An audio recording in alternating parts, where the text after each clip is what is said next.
para masyayikh, para ustadz, para kiai, para alim, ulama, para santri, dan seluruh jamaah onlineyah rahimakumullah.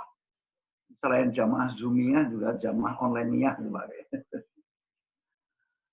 Alhamdulillah untuk kali yang keempat kita bisa kembali bertatap muka untuk lanjutkan kajian kita. Yang kali ini kita akan membicarakan seputar Al-Quran. Karena kita sebentar lagi akan memasuki bulan Ramadan yang juga kita sebut sebagai Syahrul Quran. Memang banyak nama-nama bulan Ramadan itu, diantaranya adalah bulan Ramadan itu sendiri, Syahrul Mubarak, Syahrul Maghfirah, dan salah satu di antara nama itu adalah Syahrul Quran, karena Allah menurunkan Al-Quran di dalam bulan Ramadan, yaitu firman Allah, Bismillahirrahmanirrahim, Syahrul Ramadan alladzi unzila fihi al-Quran, hudal linnas wa bayyinatin minal huda wal furqan.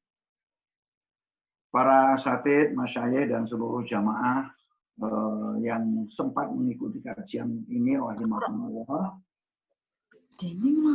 Allah Subhanahu wa taala menurunkan Al-Qur'an yang secara etimologi atau bahasa Al-Qur'an itu maknahu adalah al-qiraah.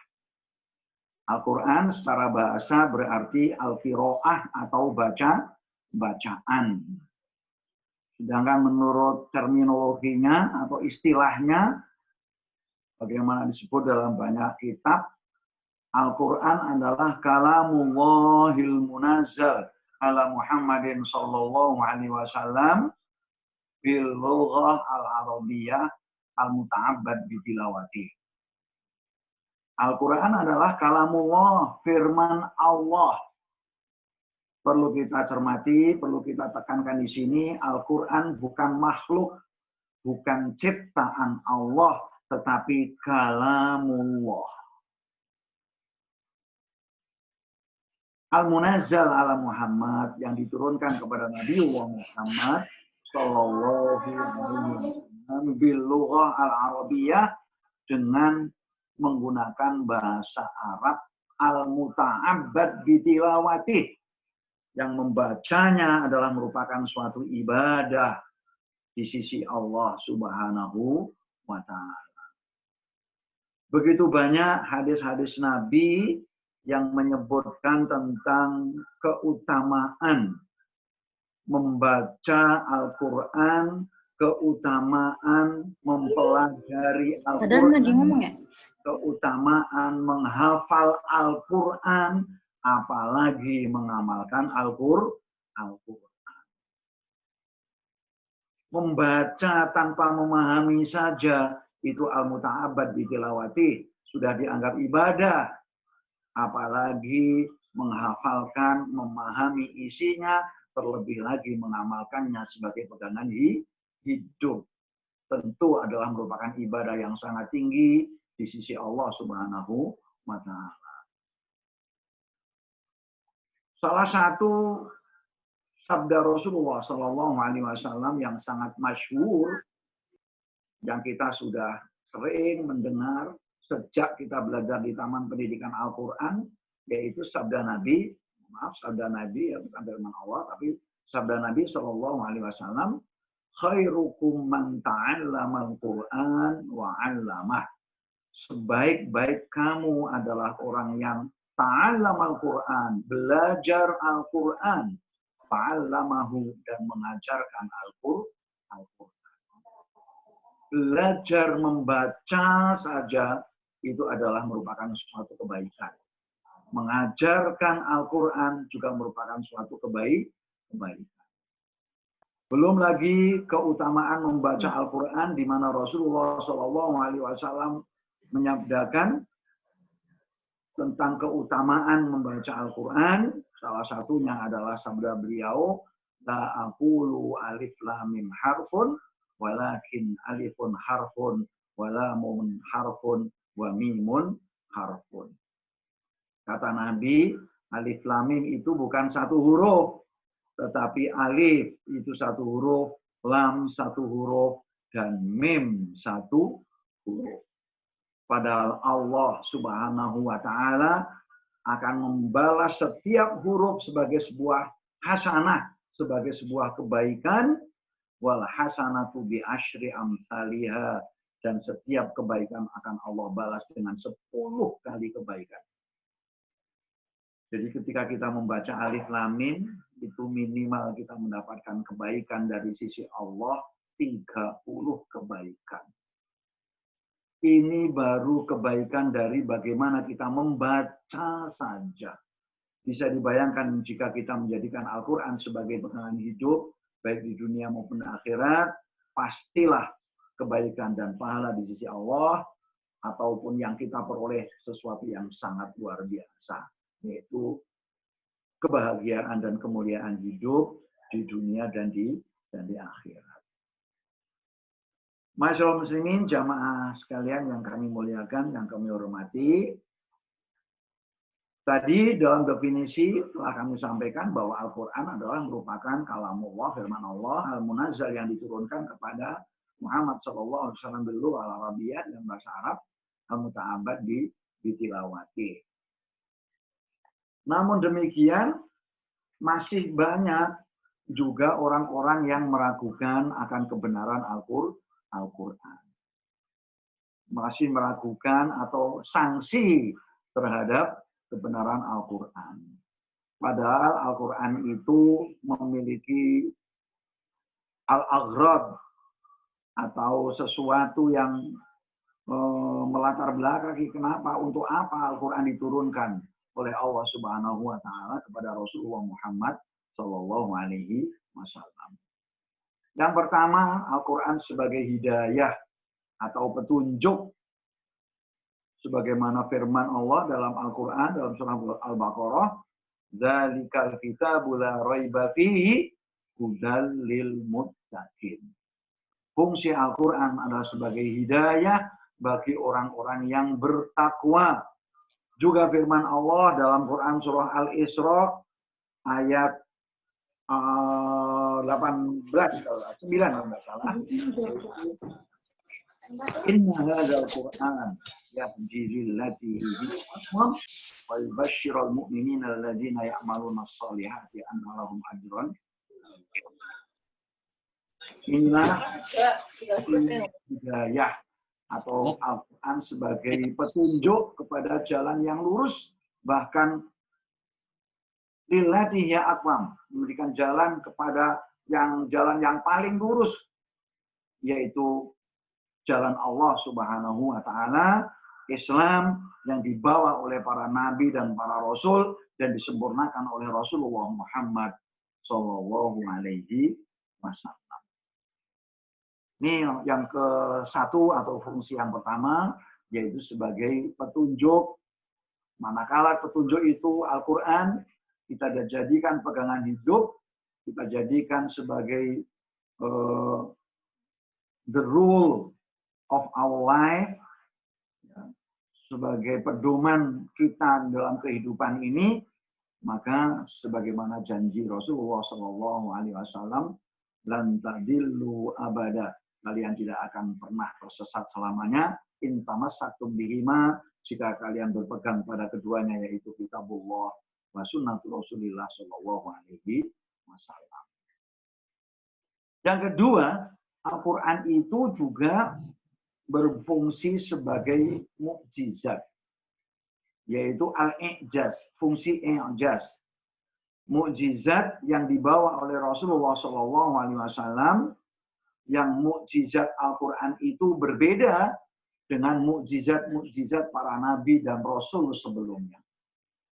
Jika mukjizat para nabi dan rasul itu berakhir bersamaan dengan berakhirnya kehidupan para nabi dan para rasul, maka Al-Quran tidak demikian.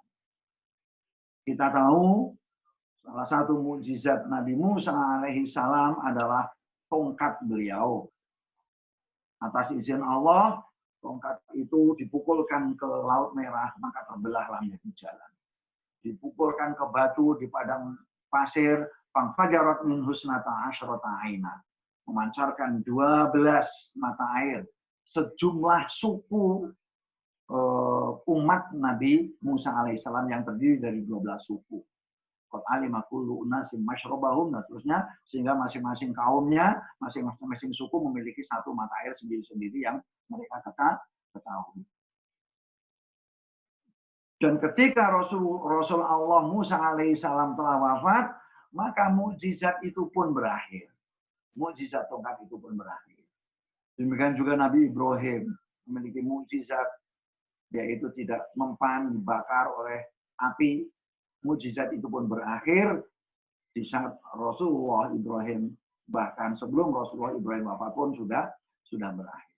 Akan tetapi mukjizat Al-Quran tidak berakhir ketika Rasulullah Shallallahu Alaihi Wasallam, bahkan Allah sendiri yang berjanji, Inna nahnu nazzalna dzikra wa inna lahu lahafidun. Sungguh aku telah menurunkan az-zikra, yaitu nama lain dari Al-Quran, wa inna lahu lahafidun, dan sungguh aku sendirilah yang akan menjaganya. Inilah keistimewaan Al-Quran yang sampai saat ini masih tetap sebagai suatu mukjizat yang tidak mungkin untuk terbantahkan kebenaran dari sisi Allah Subhanahu wa Ta'ala. Kemudian yang ketiga adalah yang tadi saya sebutkan, yaitu al-muta'abbad bi tilawatihi. Yang membacanya adalah merupakan ibadah di sisi Allah Subhanahu wa Ta'ala. Membaca saja adalah ibadah, meskipun tidak memahami artinya.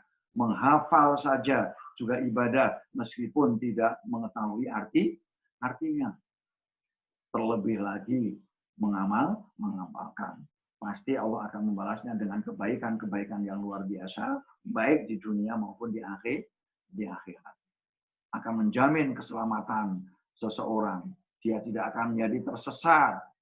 Kata Nabi, lan tadillu abada, tidak akan tersesat selamanya lantaran kita berpegang pada Al-Quran dan juga sunnah Rasulullah Muhammad Sallallahu Alaihi Wasallam. Itulah paling tidak Bapak Ibu jamaah sekalian rahimakumullah tentang bagaimana fungsi Al-Quran. Pertama sebagai hidayah atau petunjuk dari sisi Allah Subhanahu wa Ta'ala untuk kita. Kemudian sebagai mukjizat yang kekal dibawa oleh Rasulullah Sallallahu Alaihi Wasallam dan merupakan kitab suci yang manakala kita membacanya adalah merupakan suatu ibadah yang besar di sisi Allah Subhanahu wa Ta'ala. Maka saya berani simpulkan bahwa ketika seorang Muslim itu dekat dengan Al-Quran, meskipun itu kedekatannya baru sebatas belajar membaca, meskipun itu kedekatannya baru sebatas menghafalkan, pasti Allah akan melimpahkan kebaikan-kebaikan di dalamnya. Bisa dibayangkan, satu huruf Allah akan membalasnya dengan 10 kebaikan. Bisa dibayangkan berapa ribu huruf jika seorang muhafidz Quran, jika seorang yang menghafalkan Al-Quran, itu membaca dan menghafalkan Al-Quran setiap hari. Logikanya, ketika seseorang banyak membaca Al-Quran, maka banyak pula kebaikan yang akan datang kepadanya. Persis seperti sabda Rasulullah SAW yang menggambarkan tentang bagaimana seorang Muslim, seorang mukmin yang dekat dengan Al-Quran, dan bagaimana orang Muslim, orang mukmin yang jauh dari Al-Quran, bagaimana orang munafik yang dekat dengan Al-Quran, bagaimana orang munafik yang jauh dari Al-Quran. Sabda Nabi yang diriwayatkan oleh dua perawi hadis al-masyhur, yaitu Imam Bukhari dan Imam Muslim, menyebutkan dari Abu Musa al-Asy'ari, an Abi Musa al-Asy'ari radhiyallahu anhu qala Nabi sallallahu alaihi wasallam, "Matsalul mu'minil ladzi yaqra'ul Qur'an matsalal utrujah." Perumpamaan orang mukmin yang membaca Al-Quran itu seperti buah al-utrujah. Rihuha thayyibun wa ta'muha hulwun. Baunya enak, harum, wa ta'muha hulwun, dan rasanya manis. Itulah perumpamaan orang mukmin yang dekat atau membaca Al-Qur'an, yang membaca Al-Qur'an. Wa matsalul mu'mini alladzi la yaqra'ul Qur'an kamasali tamrah. Perumpamaan orang beriman yang tidak mau baca Quran itu kamasali tamrah, seperti buah kurma, lari halaha, yang tidak memiliki bau, tetapi hulwun, tetapi ta'muha hulwun, yang memiliki rasa yang manis. Orang mukmin tapi jarang atau tidak mau baca Quran, seperti buah kurma itu. Buah kurma itu nggak ada baunya, tetapi rasanya luar biasa, manis luar biasa. Kemudian matalul munafik alladzi yaqra'ul Qur'an kamasali raihanah. Orang munafik tetapi dia mau membaca Al-Qur'an itu seperti ar-raihanah, yaitu minyak wangi. Bagaimana sifat minyak wangi itu? Rihuha thayyibun wa ta'muha murrun. Baunya wangi, harum semerbak, tapi rasanya pahit. Orang munafik kok baca Quran, ya wangi, tetapi pahit rasanya karena dia munafik. Sedangkan yang ketiga, yang paling apes, masalul munafiqil ladzi la yaqra'ul Qur'an. Orang munafik yang tidak baca Quran itu kamasalil hamdalah. Disebutkan dalam syarah kitab ini, tulisan ini, hadis ini, alhamdulillah itu adalah sejenis rumput yang memiliki sifat laisa laha rihun wa ta'muha murrun, yang tidak memiliki bau tetapi pahit rasanya. Mana yang akan kita pilih? Tentu kita akan memilih menjadi pribadi mukmin yang dekat dengan Al-Qur'an. Menjadi pribadi mukmin yang cinta kepada Al-Qur'an, jadinya pegangan hidup yang tentu kita awali dari menghafalkan Al-Qur'an, menghafalkan Al-Qur'an. Baca, menghayati, menghafalkan, untuk selanjutnya menjadikannya sebagai pedoman hidup Al-Qur'an. Itulah keutamaan-keutamaan kita menjadikan Al-Qur'an sebagai pegangan hidup, sebagai sesuatu yang dekat dengan kita, terlebih ini momennya adalah momen Ramadan, meskipun kita tidak menjadikannya aji mumpung bulan Ramadan, ayo pada ngaji, baca Al-Quran, itu tidak pas.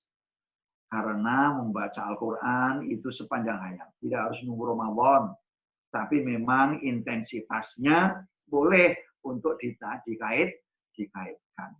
Untuk dikaitkan. Bapak dan Ibu, jamaah sekalian, as'adakumullah wa hayatakum. Bagian terakhir yang ingin kami sampaikan dari kajian kita ini, sebelum kami buka tanya jawab, kita beri waktu yang cukup, barangkali agak banyak yang bertanya. Ini saya lihat dari layar yang muncul, beberapa pertanyaan sudah dapat kami baca. Saya sampaikan bagian terakhir, yaitu tentang bagaimana Allah mengingatkan mereka-mereka orang-orang yang tidak mau percaya kepada Al-Quran. Allah mengancam mereka-mereka yang tidak mau percaya tentang kebenaran Al-Quran, dan Allah menantang, sekaligus menantang orang-orang yang tidak mau beriman dan meragukan tentang kebenaran Al-Quran. Ada beberapa ayat dalam kitab suci Al-Quran yang menjelaskan tentang hal itu, yaitu pertama tentang Quran, surah Al-Baqarah ayat 23. Al-Baqarah 23, Allah berfirman, A'udzubillahi minasyaitonirrajim, wa in kuntum fi raibin mimma nazzalna ala 'abdina fa'tu bi suratin min mithlih wad'u syuhada'akum min dunillahi in kuntum shadiqin. Fa illam taf'alu wa lan taf'alu Fattaqun naral lati waquduhan nas wal hijarah muiddat lil kafirin. Wa in kuntum fi raibin, dan jika kamu masih ragu, wa in kuntum fi raibin mimma nazzalna ala abdina, terhadap apa yang aku turunkan kepada hambaku yaitu Muhammad sallallahu alaihi wasallam, yang tidak lain adalah yang diturunkan oleh Allah kepada Rasulullah Muhammad adalah Al-Qur'an, maka Allah berfirman, "Fa'tu bi suratin min mithlih." Datangkan satu surat saja dari Al-Qur'an. Wad'u syuhada'akum min dunillah. Serulah penolong-penolongmu selain Allah. In kuntum shodiqin. Jika kamu termasuk orang-orang yang benar. Jadi orang-orang yang masih ragu dengan kebenaran Al-Qur'an, bahwa Al-Qur'an adalah datang dari Allah Subhanahu wa taala, yang diturunkan kepada Rasulullah Muhammad SAW, datangkan satu surat saja yang semisal dengan Al-Qur'an. Panggil semua penolong-penolong selain Allah, jika kamu termasuk orang-orang yang benar, kata Allah. Fa'ilam taf'alu, jika kamu tidak dapat melakukan, walan taf'alu, dan sekali-kali kamu tidak dapat melakukan. Ini taukid, ditekankan Allah. Walan taf'alu, sekali-kali kamu tidak akan mendatangkan, bisa mendatangkan yang semisal Al-Quran satu surat pun. Maka fattaqun nar, takutlah engkau akan sisa api neraka, waquduhan nas wal hijarah, yang bahan bakarnya tidak lain adalah an-nas wal hijarah, bahan bakar neraka, manusia dan batu. Dalam tafsir Al-Madrasai, Mulakhos tafsir Al-Manar, dijelaskan bahwa mengapa waqudunar itu anas wal hijarah, mengapa bahan bakar api neraka itu adalah anas, manusia dan batu. Ini disebabkan karena menurut ahli tafsir, banyaknya manusia yang menyembah manusia dan banyaknya manusia yang menyembah batu. Maka kemudian Allah menjadikan manusia dan batu itu banyak di antara mereka yang menjadi bahan bakar api neraka. Allah berkehendak untuk mentadlil, menghinakan sesembahan-sesembahan selain Allah yang terbuat dari manusia dan terbuat dari batu. Kemudian yang kedua juga firman Allah dalam Quran surah Hud ayat 13, Allah berfirman, "A'udzubillahi minasyaitonirrajim. Am yaqulu naftarah. Qul fa'tu bi asyri suwarin mithlihi muftarayat wad'u man istata'tum min dunillahi in kuntum shodiqin." Mereka, orang-orang kafir itu yang masih meragukan kebenaran Al-Qur'an, yaqulu naftarah. Mereka mengatakan bahwa Muhammad telah membuat-buat Al-Qur'an. Orang kafir menilai Quran itu buatan Muhammad sallallahu alaihi wasallam. Am yaqulu naftara. Qul fa'tu bi asyri suwarin mislihi muftarayat. Maka buatlah, kata Allah, 10 surat yang semisal dengan Al-Qur'an. Wad'u man istata'tum min dunillah in kuntum shodiqin. Panggil semua penolong-penolong kalian selain Allah jika kamu termasuk orang-orang yang benar. Satu surat saja nggak bisa, apalagi 10 surat. Dan bahkan Allah pun menantang mereka untuk membuat yang semisal dengan Al-Qur'an. Yaitu firman Allah dalam Al-Isra ayat 88, juga Al-Qasas ayat 49 dan 50. Qul la in istama'atil insu wal jinnu, a'udzubillahi minasyaitonir rajim. Qul la in istama'atil insu wal jin. Katakanlah jika manusia dan jin berkumpul ala ayatu bimisli hadzal Qur'an, untuk mendatangkan yang semisal dengan Al-Qur'an ini, la ya'tuna bimislihi, niscaya mereka tidak akan sanggup untuk mendatangkan yang semisal dengan Al-Qur'an, walau kana ba'duhum li ba'din dhahira, meskipun sebagian dari mereka menjadi penolong bagi sebagian yang lain. Masyarul muslimin, jamaah Zoomiyah atau online-iyah rahimakumullah warhamani Allahu ajmain. Sebagai penutup, sebagai kesimpulan dari materi penyampaian kami pada malam hari ini, mari kita menjadi pribadi-pribadi yang mulia dengan Al-Quran. Caranya bagaimana? Belajar Al-Quran. Jangan sampai kita mati belum bisa membaca Al-Quran. Orang tua yang paling malu di sisi Allah kelak adalah orang tua yang punya anak, tapi anaknya gak bisa baca Quran. Dan orang tua yang bangga di hadapan Allah Subhanahu wa Ta'ala adalah orang tua yang memiliki anak pandai membaca Al-Quran, apalagi menjadi muhafidz Al-Quran. Yang kedua, kita tingkatkan dari kemampuan untuk membaca menjadi kemampuan untuk menghafal dan menghafal. Walaqad yassarnal Qur'ana lidzikri, kata Allah, sungguh aku telah jadikan Al-Quran itu mudah untuk diingat, mudah untuk dihafal. Fahal min mudzakir. Sungguh aku telah jadikan Quran itu mudah untuk dihafal. Ini perintah Allah dan janji Allah bahwa Allah menjadikan Al-Quran begitu mudah untuk dihafalkan. Siapapun bisa untuk menghafalkan meskipun usianya sudah tua. Insya Allah bisa, karena ini adalah janji Allah Subhanahu wa Ta'ala. Banyak kisah-kisah yang sangat inspiratif. Ada anak kecil yang relatif, yang sama sekali mungkin tidak mengerti apa yang dihafalkan, tapi ya mampu menjadi penghafal Al-Quran. Ada orang yang sudah lanjut usia, yang sudah tua, tapi juga mampu untuk belajar Iqra, yang tadinya nggak bisa, kemudian bisa membaca Al-Quran, bahkan kemudian menjadi penghafal Al-Quran. Mari kita hidup mulia dengan membaca Al-Quran. Mari kita hidup mulia dengan menghafalkan Al-Quran.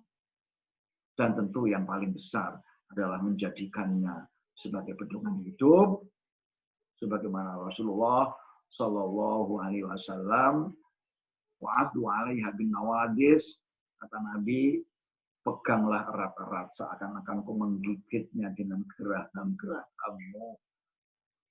Begitu kuatnya kita berpegang pada Al-Quran. Insya Allah lantaran kita hal itu belajar Al-Quran, membaca Al-Quran, menghafalkan Al-Quran, apalagi menjadikannya sebagai pegangan hidup, dan harus sebagai seorang muslim menjadikannya sebagai pegangan hidup, maka kehidupan kita akan menjadi mulia di sisi Allah Subhanahu wa Ta'ala utamanya, dan insya Allah mulia pula di hadapan para manusia dan makhluk-makhluk Allah yang lain. 40 menit sudah, kita beri kesempatan barangkali untuk tanya jawab, barang 20 menit bagi jamaah yang sudah mengirimkan WA, bisa dibacakan oleh Pak Moderator. Saya cukupkan sekian dulu untuk sesi pertama. Saya berikan kepada moderator kita. Monggo dipersilakan untuk sharing. Boleh tidak harus bertanya, menambahkan, menyempurnakan, melengkapi apa yang kami sampaikan. Saya ucapkan terima kasih. Baik. Dipersilakan. Baik, terima kasih Ustadz Muhammad Samsudin. Ini sudah tadi berkaitan dengan tema yang tentunya hidup mulia bersama Al-Quran, dan tentunya kita sebagai umat Islam sudah menjadikan Al-Quran itu adalah sebagai pandangan hidup kita, terutama adalah pedoman hidup kita, dan tentunya kita senantiasa bisa menjadikan Al-Quran itu sebagai petunjuk arah untuk kita. Ya, Ustadz, sudah ada pertanyaan di chat kita, itu mau tanya Ustadz, bagaimana kiat-kiat agar bisa cepat untuk menghafal ayat-ayat Al-Quran? Itu pertanyaan dari Bapak Samsi. Monggo Ustadz. Terima kasih. Bagaimana kiat-kiat untuk biar cepat untuk membaca Al-Quran, untuk menghafal Al-Quran. Jati Sabah. Ini kalau tidak salah pimpinan ranting Muhammadiyah Jati Sabah ini. Bentuknya ini Pak Samsi ya.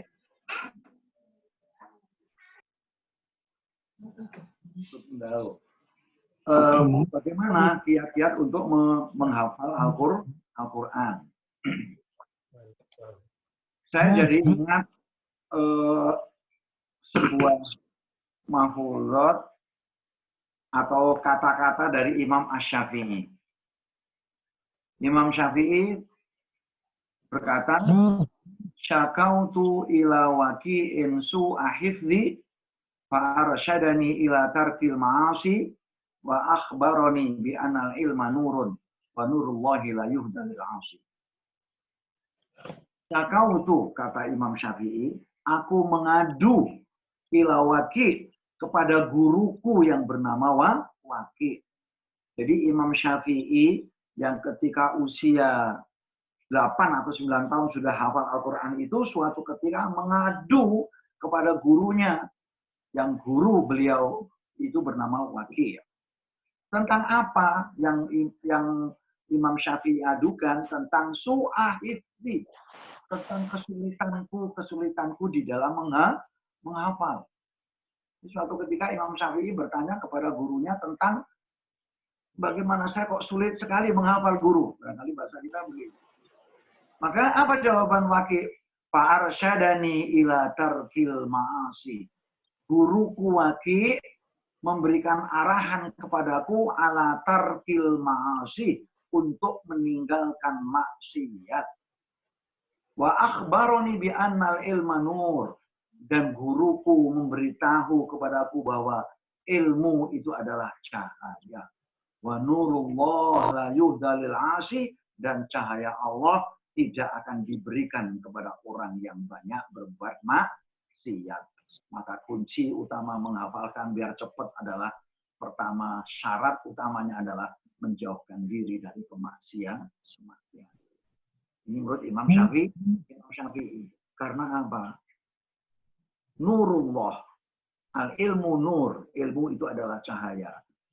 Termasuk kemampuan untuk menghafal Al-Quran itu adalah anugerah, dan ilmu yang merupakan nur, cahaya. Padahal nurullah itu tidak, atau cahaya Allah itu tidak diberikan kepada orang yang banyak maksiat. Ini kunci yang pertama, yaitu menghindarkan diri dari kemaksiatan. Jangan harap untuk bisa menghafal Al-Quran kalau kita kemudian banyak berbuat maksiat. Mohon maaf, saya sendiri juga bukan muhafidz Quran, karena kami bukan alumni Pondok Pesantren Tahfidz Quran. Hanya menghafal ya menurut kemampuan kita, ya, menurut kemampuan kita. Tapi berusaha untuk terus menambah kualitas dan kuantitas hafalan kita.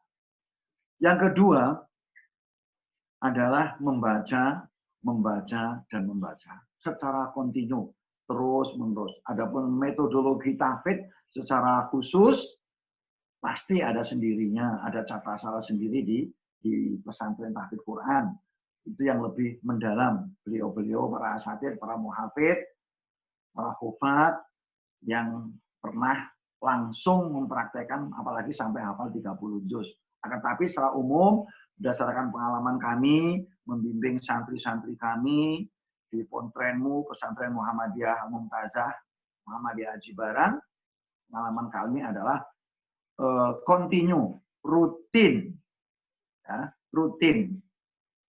Alhamdulillah, kami setiap 30 menit sebelum masuk waktu maghrib, itu setiap santri sudah membuat halakoh untuk tahfidz Quran sesuai dengan kelompok masing-masing. Ada yang juz 30, juz 29, juz 28, juz 1, dan juz 2. Bahkan kami bersyukur ada beberapa santri, ada 6 orang yang sedang kita prediksi, meskipun baru kelas 8, mereka sedang menghafalkan juz yang ke-5. Meskipun baru ada 6 anak itu yang meskipun baru di kelas 8 atau kelas 2 SMP, tapi sudah hampir 5 juz karena sudah menyelesaikan juz 30, 29, 28, juz 1, dan juz 2. Kenapa bisa demikian? Padahal kami bukan pesantren tahfidz Quran. Mumtazah Muhammadiyah itu bukan tahfidz Quran, tapi SMP reguler yang di boarding school. Tetapi ada satu program, yaitu program menghafal Quran setiap hari. Kuncinya adalah kontinu, rutin, terus menerus.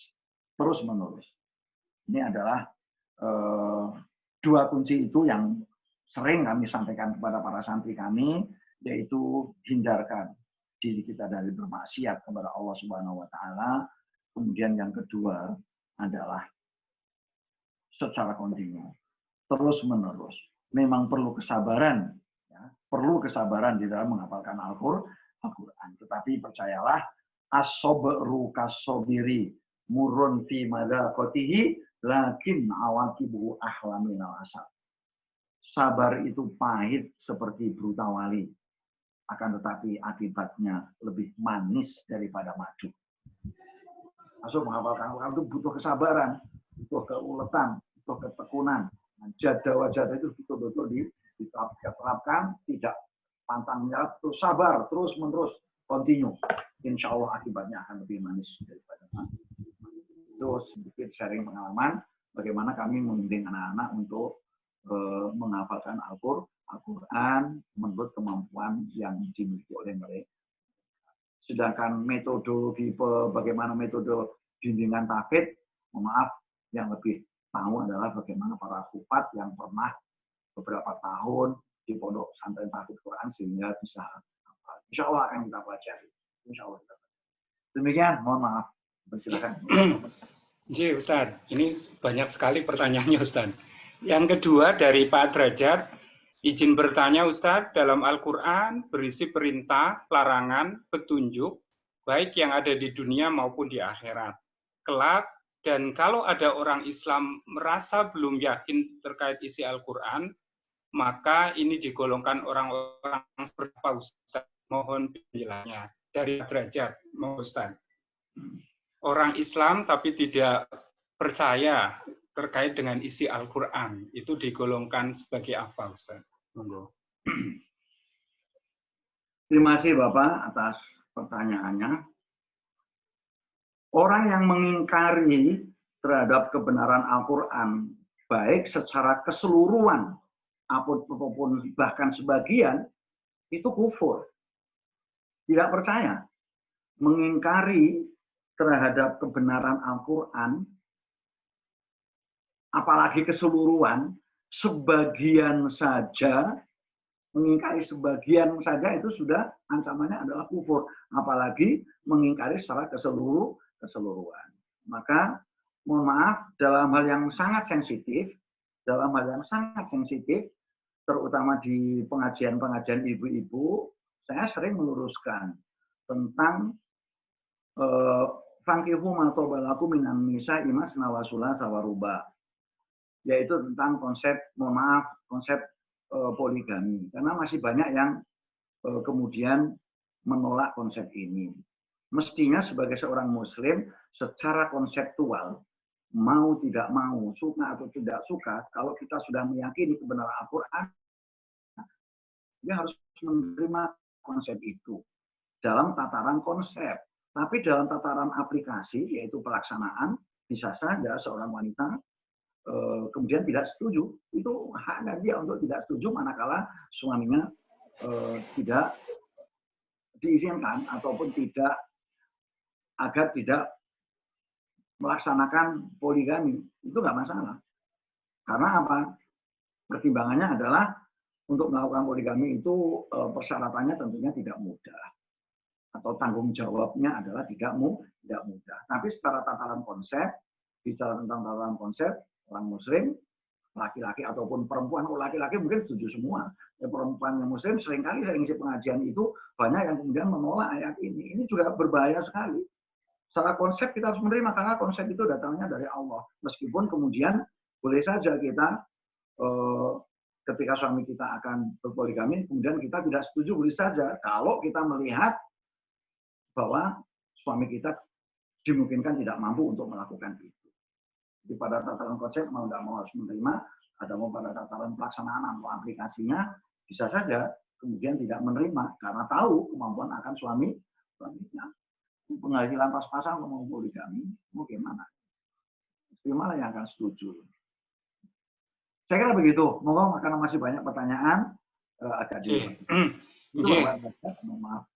Baik Ustadz, ini pertanyaan dari Pak Samsi dan Pak Nono ini hampir sama intinya sebenarnya. Bagaimana terkait dengan imam sholat tapi mahroj tajwidnya banyak yang keliru. Sedangkan Pak Nono itu surat-surat yang sudah sangat kita hafal seringkali seolah kita tidak mikir. Itu bacaan mengalir begitu saja. Apakah hal ini sesuatu yang baik ataukah justru sebaliknya, Ustadz? Monggo Ustadz. Ya, 2 pertanyaan langsung. Imam, ini sedikit banyak barangkali di beberapa daerah tertentu atau di musola-musola tertentu, memang musola atau masjid tertentu, memang ada yang imam bacaannya kurang standar lah, ya. Kurang standar. Maka berangkat dari itulah kemudian kita terpanggil, mestinya kita harus belajar, ya. Belajar. Bagaimana menjadi imam itu? Yang paling berhak menjadi imam itu pertama adalah al-muhajir, yaitu orang yang ikut hijrah bersama Rasulullah SAW dari Mekah ke Madinah. Tapi ini sudah tidak ada orangnya. Ini hanya terjadi di zaman Rasulullah dan sahabat. Jika berkumpul 2 orang, satu muhajirin, satu ansar, maka yang paling berhak untuk menjadi imam adalah muhajirin. Orang yang ikut hijrah. Ini keutamaan orang yang hijrah. Kemudian yang kedua adalah aqra'uhum lil Quran, yaitu yang paling bagus, yang paling tahu, yang paling pintar membaca Al-Quran. Yang bacaannya bagus, hurufnya benar, termasuk hafalannya bagus, banyak. Itu yang paling berhak. Kemudian yang ketiga adalah mereka para imam yang paling tahu tentang hukum-hukum Islam, khususnya tentang hukum-hukum sholat berjamaah. Ini berat, imam itu berat sekali. Untuk menjadi seorang imam itu berat. Makanya kemudian Rasulullah SAW dalam sabda beliau berdoa, Allahumma hdil imami wal firlil muadzinin. Kata Nabi, ini hadis Sahih Bukhari Muslim. Allahumma hdil imamin wal firlil muadzinin. Ya Allah, berilah hidayah kepada para imam, berilah petunjuk kepada para imam, dan ampunilah kepada para muadzin. Subhanallah. Jadi kalau kita panjenengan menjadi imam masjid nggak diberi honor, menjadi muadzin nggak diberi honor, nggak perlu khawatir. Honornya dari Rasulullah, yaitu berbentuk doa. Allahumma hdil imamin waghfir lil muadzinin. Ya Allah, berilah hidayah kepada para imam dan ampunilah kepada para muadzin. Masya Allah, besarnya pahala untuk menjadi imam. Tapi memang tanggung jawabnya besar, tanggung jawabnya berat di sisi Allah karena memang dia menjadi seorang imam. Bagaimana hukumnya menjadi makmum di belakang imam yang bacaannya tidak baik? Nah ini problem ini, problemnya itu. Nah sekarang mestinya kita memilih imam itu adalah yang memenuhi syarat, memenuhi syarat. Kalau di suatu wilayah umpamanya adanya masjid ya itu, tapi imamnya kok ya bacaannya tidak baik, ya makmumnya sih tetap sah sholatnya, tetap sah. Tetapi harus berpikir masing-masing mempunyai kewajiban untuk bagaimana membuat imam yang baik, melalui kaderisasi, melalui pelatihan. Ya kalau perlu,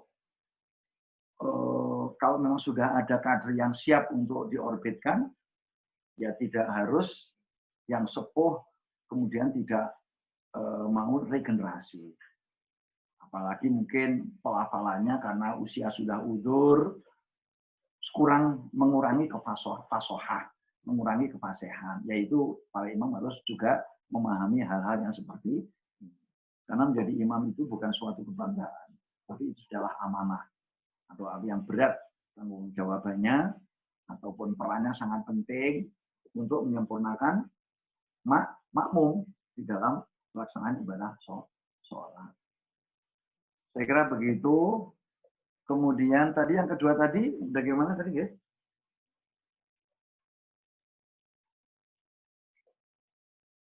Pertanyaan yang kedua tadi gimana Pak? surat-surat yang sangat kita hafal, seringkali seolah-olah kita tidak mikir. Itu bacaan mengalir begitu saja. Apakah hal ini sesuatu yang baik atau justru sebaliknya, Ustaz? Kemarin pada kajian saya yang sebelumnya, sebelum ini, pekan yang lalu, yaitu malam Kamis yang lalu, saya sampaikan tentang, maaf, bukan pengajian di forum ini, tapi kajian saya di Fastabiqul Khairat, di Ma'had Ustaz Minaraga, yang sore hari, jam 4:30 sampai 5:30, yaitu kajian saya tentang khusyuk dalam sholat. Bahwa khusyuk dalam sholat itu adalah ihdorul qalbi fil qiraah wal harokah fi sholat, indah sholat. Khusyuk itu adalah menghadirkan hati dalam setiap bacaan dan gerakan dalam sholat. Bagaimana dengan kita ketika membaca bacaan Al-Quran, kita hafal mengalir begitu saja tanpa tadabbur apa yang kita baca? Tidak demikian mestinya. Yang afdol adalah meskipun ayat-ayat itu sudah kita hafalkan, surat-surat tertentu yang sudah sangat kita hafalkan, hafalannya tidak lagi di pikiran tapi di lisan, kata para muhafidz. Kalau hafalan di pikiran itu setelah ini apa ya, setelah ini apa ya. Tapi kalau hafalannya di lisan itu sudah keluar secara otomatis karena sudah di lisan hafalannya.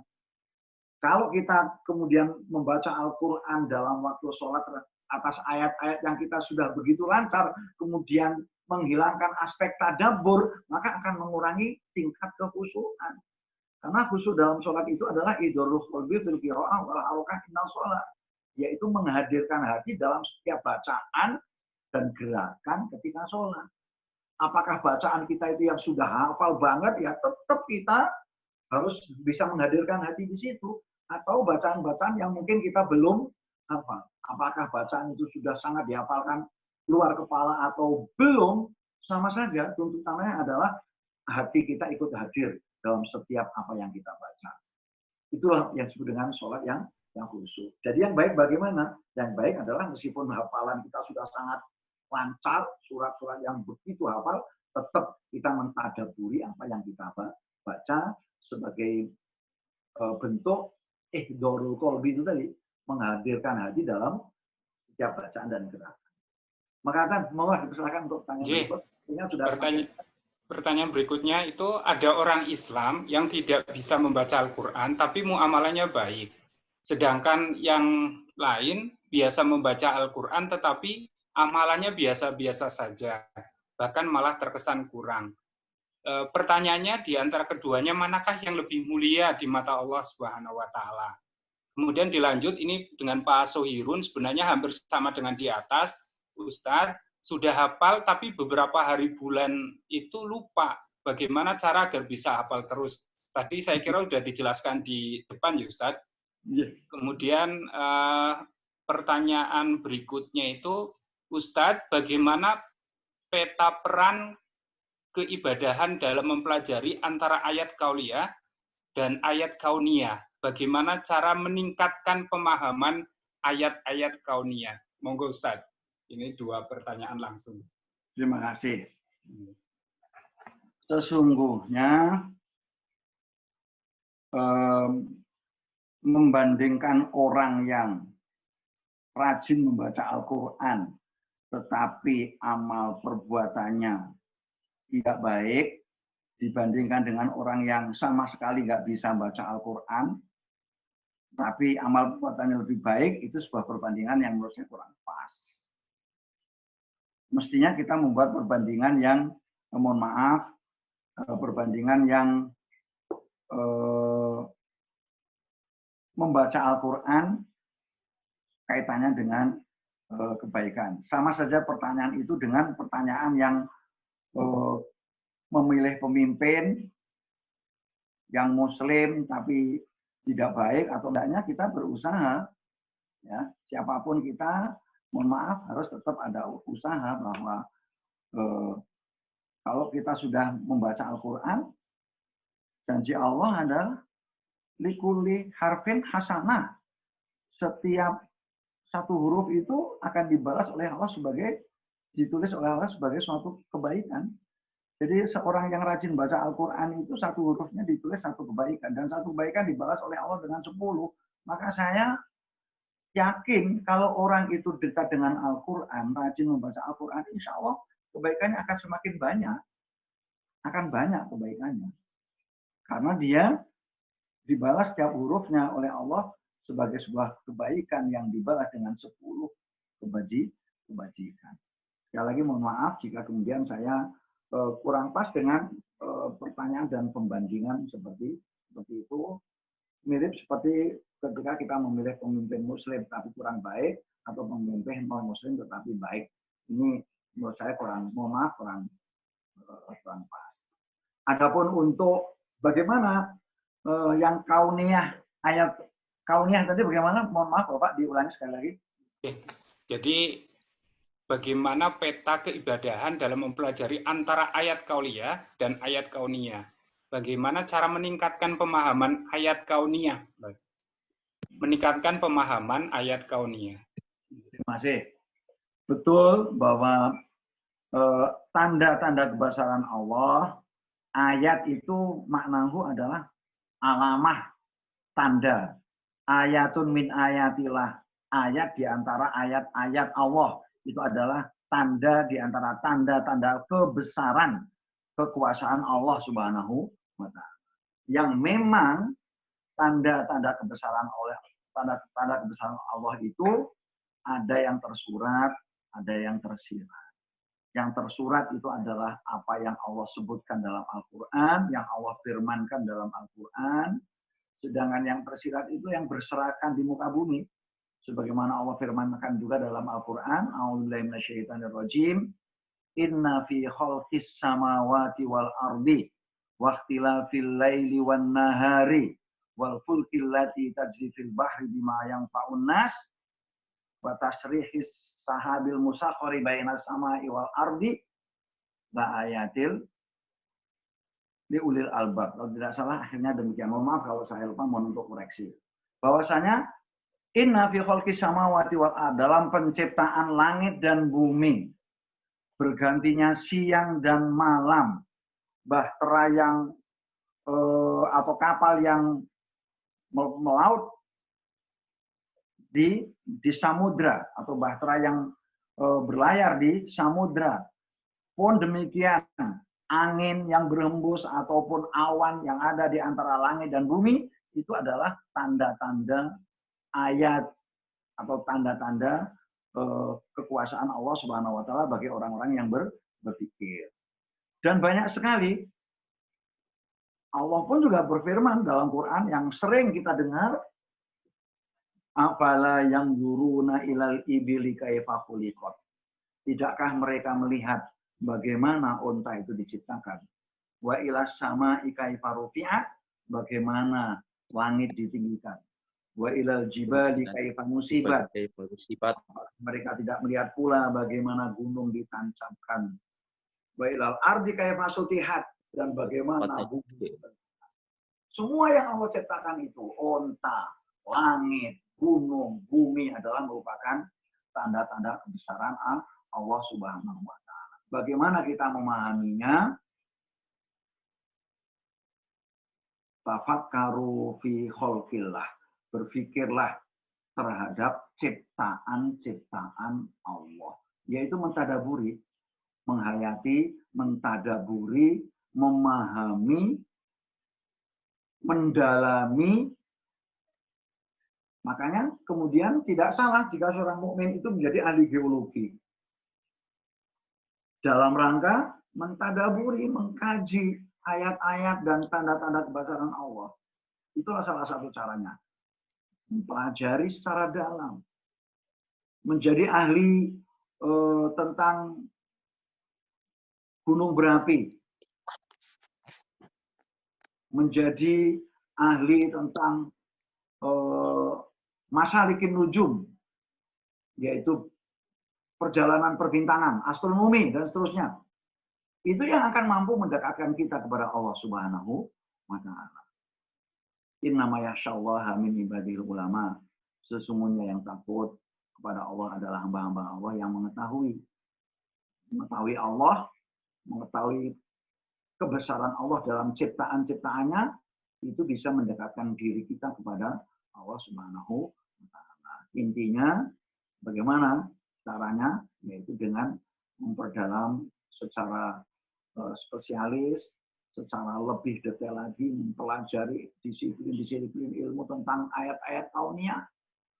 Apakah tentang ilmu perbintangan, astronomi, ilmu hisab, dan lain sebagainya, itu juga akan mampu mendekatkan diri kita kepada Allah Subhanahu wa Ta'ala, karena kita bisa membaca di situ tentang kebesaran dan kemahakuasaan dan kebesaran Allah Subhanahu wa Ta'ala.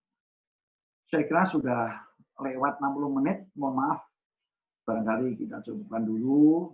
Mudah-mudahan lain waktu, nanti Ramadan kita juga masih ada jadwal juga, nama Ramadan, mungkin bisa dilanjutkan kajian kita di Ramadan. Sebelum saya akhiri, saya persilakan kepada moderator, barangkali perlu digarisbawahi. Saya kembalikan waktu. Jadi Ustadz, masih ada 4 pertanyaan sebenarnya, tapi karena sudah waktu 60 menit, jadi langsung penutup saja Ustadz, monggo silakan. Terima kasih. Terakhir, mari kita buat target dalam rangka menyongsong Ramadan. Kita momen Ramadan, di mana Allah menurunkan Al-Quran di bulan Ramadan. Bahkan Ramadan juga disebut sebagai Syahrul Quran, sebagai firman Allah, unzila fihil Quran. Syahrul Ramadan alladzi unzila fihil Quran. Kita tingkatkan. Meskipun di luar Ramadan kita sudah menghafal Al-Quran. Di luar Ramadan kita juga membaca Al-Quran. Insya Allah tiada hari tanpa menghafal dan tiada hari tanpa membaca Al-Quran. Terlebih lagi di bulan Ramadan ini, saya mengajak kepada seluruh jamaah Zoomiyah atau jamaah online-iyah, tentu kepada diri pribadi dan keluarga saya, mari kita kaji, kita baca, kita hafalkan, dan seterusnya untuk kita dijadikan pedoman hidup. Al-Quran, kitabullah, kalamullah, yang Allah turunkan kepada Rasulullah Muhammad SAW. Mudah-mudahan kita menjadi orang-orang yang diberi hidayah oleh Allah Subhanahu wa Ta'ala, diberi kemampuan oleh Allah Subhanahu wa Ta'ala untuk menjadikan Al-Quran sebagai jalan hidup kita. Allahumma arinal haqqa haqqa warzuqna ittiba'ah wa arinal batila batila warzuqna ijtinabah. Ya Allah, tunjukkan kepada kami yang benar adalah sebagai sebuah kebenaran dan beri kami kemampuan untuk mengikutinya. Tunjukkan pula kepada kami yang batil adalah batil dan beri kami kemampuan untuk menjauhinya. Mohon maaf, wallahu a'lamu bishawab. Assalamualaikum warahmatullahi wabarakatuh.